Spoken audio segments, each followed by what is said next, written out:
Nagar Vikas F1 to F7, PWD H3 to H9, H5 to H7 या विषयांवर बोलण्यासाठी मी इथे आज उभा आहे. थेट पुरवणी मागण्यांवरच येतो. अध्यक्ष महोदय, 4289 कोटी रुपये हे 15 फायनान्स कमिशनने अर्बन लोकल बॉडीजवर खर्च करायला सांगितलेले आहेत. आता हे 4289 कोटी रुपये जे फायनान्स कमिशननी लोकल बॉडीला खर्च करायला सांगितलेत, जर आपण ते बुकलेट जे आम्हाला दिलं जातं त्या बुकलेटवर कुठलंही ॲनेक्शर त्या नंबरला जोडलेलं नाही, आणि जर ॲनेक्शर त्या सब टायटलला जोडलेलं नाही तर हे 4289 कोटी रुपये हे कुठल्या हेडखाली खर्च होत आहेत? कारण का महाराष्ट्रामध्ये नगरपंचायती 147 आहेत, नगर परिषदा 247 आहेत, महानगरपालिका 29 आहेत. अर्बन लोकल बॉडीज म्हणजे काय? कुठे खर्च होणार आहे ते? आणि म्हणून माझी विनंती आहे अध्यक्ष महोदय, ह्यावर आम्हाला ती माहिती मिळावी. कारण का 4000 जर आपण 289 कोटी रुपये जर मोजले आणि एवढ्या सगळ्या नगरपालिका, एवढ्या सगळ्या नगरपंचायती, एवढ्या सगळ्या नगर परिषदा, हे जर आपण तळागाळापर्यंत जर हे पैसे पोहोचवायला गेलो तर किती मिळणार आहेत आपल्याला? म्हणून अध्यक्ष महोदय, हा प्रश्न माझा सभागृहासमोर आहे. माझा नगर उत्थान हा विषय, कारण का मी ग्रामीण भागातला आमदार असल्यामुळे आम्हाला नगर उत्थान हा निधी साहेब हा मोठ्या प्रमाणात हवा असतो. पण ज्या बुकलेटमध्ये आम्हाला या पुरवणी मागण्या देण्यात आल्या त्याच्यामध्ये नगर उत्थान या हेड खाली फक्त एकच काम सप्लिमेंटरी डिमांड मध्ये दिलं जाणार आहे, ते म्हणजे वसई विरारचं. ते पण सुप्रीम कोर्टच्या सांगण्यावरून. म्हणजे इतर नगरपंचायतींना, नगर परिषदेना निधीची गरज नाहीये का? आम्ही नगर उत्थानचा निधी मिळाला नाही तर हे सगळ्या छोट्या छोट्या नगरपंचायती, छोट्या छोट्या नगर परिषदा हे कुठे जाणार आहेत? कोणाकडे मागणार आहेत? मग तुम्ही आम्हाला सांगताय अमृत अभियान भाग 2 जी केंद्र सरकारची स्पॉन्सर्डची योजना आहे, त्या नगरपंचायतींना आपण पैसे देणार आहोत 989 कोटी रुपये. साहेब, अध्यक्ष महोदय, 989 कोटी रुपये तुम्ही डिवाइड करा 147 नगरपंचायतींशी. प्रत्येक नगरपंचायतीला अध्यक्ष महोदय 6 कोटी पण धड मिळत नाही. मग ही केंद्र सरकारची योजना, केंद्र सरकार आणि त्याच्यामध्ये स्टेट गव्हर्नमेंट भागीदार, आणि तुम्ही ही एकच नगरपंचायतीना, कारण का माझ्या मतदारसंघामध्ये एक नगरपंचायत येते आणि एक नगर परिषद येते. या महाराष्ट्रामध्ये 247 नगर परिषदा आहेत, 147 नगरपंचायती आहेत. आपण मेट्रोवर खर्च करतोय नगर विकास खात्याखाली, आपण मुंबई रेल्वेवर खर्च करतोय. अध्यक्ष महोदय, मग ग्रामीण भागामध्ये आम्हाला पैशाची गरज नाहीये का नगर विकास खात्याची?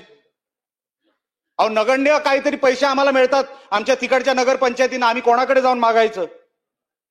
फुल टाइम आमच्याकडे, ज्याचा उल्लेख पुरवणी मागण्यांमध्ये आहे, फुल टाइम आमच्याकडे नगर रचनाकार मागच्या 10 वर्षापासून नाहीये. 2015 ते 2025 आमच्याकडे नगर रचनाकार नाहीये. आणि सप्लिमेंटरी डिमांड मध्ये 17.82 कोटी रुपये नगर रचनाकारांचे ऑफिसेस बनवण्यासाठी आपण देतोय. म्हणजे हे कुठले ऑफिसेस बनणार आहेत? हे महानगरांचे. मग आमच्या तिकडच्या माणसांनी काय कोणाचं घोडं मारलंय? आमचे तिकडचे ऑफिसेस कधी होणार? 2015 पासून 2025 पर्यंत आमच्याकडे नगर रचनाकार नाही. आम्ही कोणाकडे मागणार आहात? अध्यक्ष महोदय, आपण जसं मी तुम्हाला सांगितलं, मुंबई मेट्रोसाठी आपण सबऑर्डिनेट डेटचे पैसे देतोय, सबऑर्डिनेट कर्ज देतोय. पण ग्रामीण भागाच्या नगरपंचायतींसाठी आणि नगर परिषदांसाठी अध्यक्ष महोदय आपण त्यांच्यावरती कधी लक्ष देणार आहोत, हा माझा सभागृहासमोर प्रश्न आहे. म्युनिसिपल काउन्सिल, नगर परिषदा 301 कोटी रुपयाची तरतूद केली सप्लिमेंटरी डिमांड मध्ये. 301 कोटी रुपये तुम्ही डिवाइड करा 247 शी, 1.2 कोटी. ही नगर परिषदेची परिस्थिती आहे. आणि आपण शहरं बनवायला चाललेलो आहे. आपण काय बनवणार आहात 1.2 कोटी मध्ये त्या शहरांमध्ये? माझं मालवण शहर हे नगर परिषद आहे, पर्यटकांचा फुटफॉल सर्वात जास्त तिकडे आहे. आता जागतिक शहर झालंय, जगातले पर्यटक आता मालवणमध्ये यायला लागलेले आहेत. त्या 1.2 कोटीमध्ये साहेब आम्ही करणार काय आहोत ह्याचं कधीतरी उत्तर आम्हाला मिळू द्या. 1500 कोटी रुपये बेसिक अम्युनिटीज मोठ्या महानगरपालिकांना आपण देतोय वैशिष्ट्यपूर्ण कामांसाठी. आमच्या नगरपालिकेने आणि नगरपंचायतीने काय वाकडं गेलं? फक्त वैशिष्ट्यपूर्ण कामं हे मोठ्या शहरांमध्येच होणार, लहान शहरांमध्ये होणार नाही. ह्याचा उल्लेख कुठे आहे? कुठल्याही अनेक शहरामध्ये याचा उल्लेख नाहीये.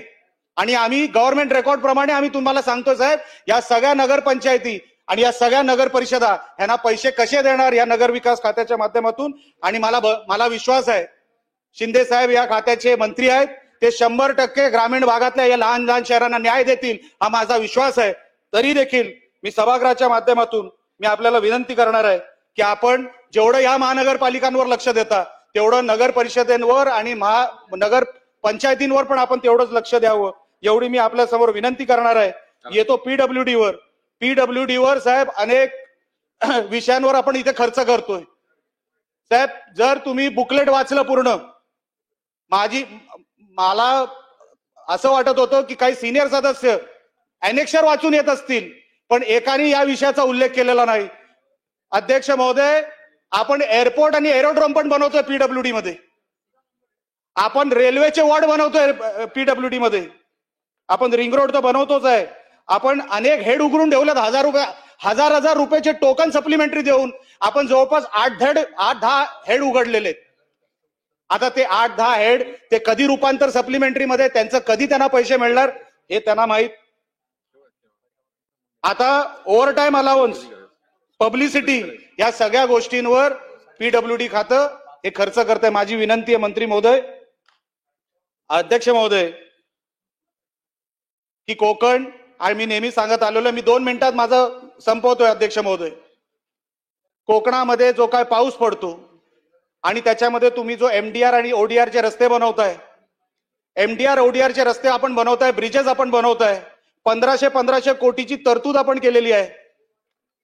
अध्यक्ष महोदय, पावसामुळे झालेलं नुकसान, रिपेअर अँड मेंटेनन्स, जर आपण कोकणाला जर तुम्ही बघितलं, कोकणाला फक्त रिपेअर अँड मेंटेनन्सला वर्षाचे 100 करोड रुपये लागतात. तर आपण या महाराष्ट्रभरासाठी हे 1500 करोड रुपये रिपेअर अँड मेंटेनन्सला, नाबार्डला आपण 500 करोड रुपये देतोय. नाबार्डचे एक ब्रिज, नाबार्डचा एक रस्ताच आमच्याकडे 30-30 कोटीचा असतो. ते आम्हाला काय मिळणार आहे कोकणाला, ही मला तुमच्या समोर प्रश्न विचारायचा आहे. साहेब, कोकणामध्ये शेवटचा मुद्दा अध्यक्ष महोदय, कोकणामध्ये एन्व्हायरमेंटल क्लिअरन्स, एन्व्हायरमेंटल रस्ते बनवत असताना आमचा सागरी महामार्ग चाललाय, मालवण चाललाय, देवगडला चाललाय, देवगडवरून रत्नागिरीला चाललाय, इकडे सुरूचं वन आहे. मी इकडे उभा आहे, इथपर्यंत पीडब्ल्यूडीचा रस्ता झालेला आहे, मधला पॅच 150 मीटरचा आहे, मला तिकडचा रस्ता दिसतोय. पण एन्व्हायरमेंट क्लिअर नसल्यामुळे, फॉरेस्ट डिपार्टमेंट तिकडे क्लॅरिटी दिल्यामुळे अनेक कोकणातले रस्ते, कारण का सर्वात जास्त ग्रीन कव्हर कोकणामध्ये आहे, सर्वात जास्त ग्रीन कव्हर कोकणामध्ये असल्यामुळे दोडामार्ग एक तालुका आहे, माझा कुडाळ मतदारसंघ एक आहे, संगमेश्वर असेल, असे अनेक ग्रीन कव्हर मध्ये अडकलेले तालुके. फॉरेस्ट डिपार्टमेंट एकदा तरी संबंधित मंत्र्यांनी फॉरेस्ट डिपार्टमेंटची मीटिंग घेऊन आमचे हे सगळे रस्ते क्लिअर करून द्यावे. शेवटचा मुद्दा मी साहेब सांगतोय, मी आपल्या मागच्या वर्षी जेव्हा पुरवणी मागण्या आल्या होत्या, शेवटच्या पुरवणी मागण्या निवडणुकीच्या अगोदर मी संबंधित आपल्या अर्थमंत्र्यांना एक विनंती केली होती, 2025-26 ला फायनान्स कमिशन रिस्ट्रक्चर होणार आहे. हे फायनान्स कमिशन रिस्ट्रक्चर या वर्षी होणार आहे. जो आपला महाराष्ट्राचा वाटा आहे, आपल्याला महाराष्ट्राला 8.2% मिळतात, यूपी 15%च्या वर, बिहार 11%च्या वर. साहेब, अध्यक्ष महोदय, सर्वात जास्त योगदान महाराष्ट्रातून आपण केंद्राला देतो. मान्य आपण फेडरल स्ट्रक्चर मध्ये आहोत, पण त्या फेडरल स्ट्रक्चर मध्ये मी मागच्या वेळेस मागणी केली होती अध्यक्ष महोदय, 8.2%चे फक्त 9.2% करा. हे सगळं फिस्कल डेफिसिट, 45,000 कोटीचा फिस्कल डेफिसिट. शेवटचा मुद्दा मांडतो आणि माझा विषय संपवतो. फिस्कल डेफिसिट 45,000 कोटीच्या वर, ह्या पुरवणी मागण्या 57,000 कोटीच्या वर, 1,03,000 कोटीच्या वर रिक्वायरमेंट आपल्याला गेलेली आहे. जर आपण 8.2% जे फायनान्स कमिशन रिस्ट्रक्चर होणार या वर्षी, जर ते आपण करू शकलो, 9.2% करू शकलो, साहेब किमान आपण फिस्कल डेफिसिट याच्यातून घालू शकतो. माझी विनंती माध्यमातून आपण जेव्हा हे सप्लिमेंटरी डिमांड टेबल करतो, या सगळ्या मागण्या या लवकरात लवकर पूर्ण करण्यासाठी सरकारने पावलं उचलावी, एवढीच फक्त विनंती करतो आणि इथंच थांबतो. जय हिंद, जय महाराष्ट्र. महाराष्ट्रातील ताज्या बातम्यांसाठी बघत रहा टाइम्स टुडे टीव्ही. सोबतच शेअर करा, सबस्क्राईब करा आणि बेल आयकॉन प्रेस करा.